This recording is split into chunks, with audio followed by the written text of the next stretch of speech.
from sodium to magnesium to aluminium, electronegativity has increased. Aluminium is more electronegative compared to both sodium and magnesium. Now, when you take the chlorides of all these compounds, sodium chloride, which is NaCl, it's an ionic compound because the electronegativity difference between them is very high. MgCl2 is also an ionic compound because even though Mg has a higher electronegativity than sodium, the electronegativity difference between magnesium and chlorine is also very high. But when we take AlCl3, which is aluminium chloride, the electronegativity of aluminium is higher than magnesium, and it enters the threshold where the electronegativity difference is not enough to form an ionic compound but to form a covalent compound. So actually we'll have to make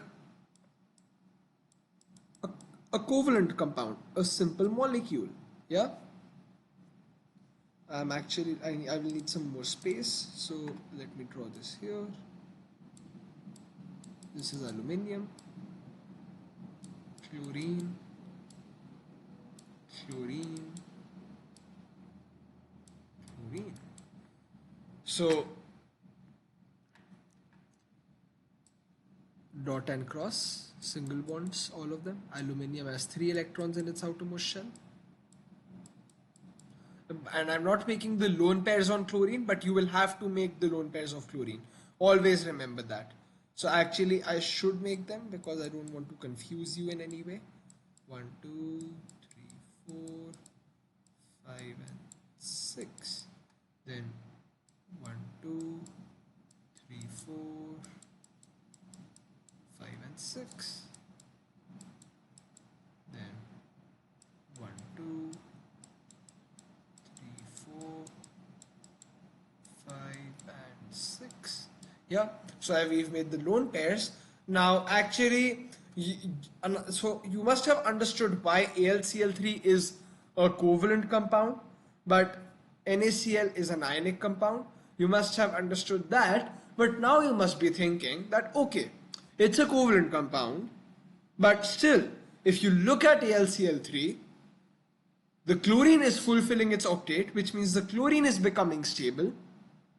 But what about aluminium? Aluminium still has only 6 electrons because if you see in total 1, 2, 3, 4, 5, 6, aluminium has only a total of 6 electrons in its outermost shell. So now this is actually another concept, which is this is possible, but this compound is unstable because it will try to complete its octet. But the fact of the matter is that something like this is possible. AlCl3 does exist, okay? So you need to remember that AlCl3 does exist. Now I'll be telling you about the conditions under which AlCl3 exists later. For now, what you need to know is that yes, something like AlCl3 is possible. Yeah, something like AlCl3 can happen.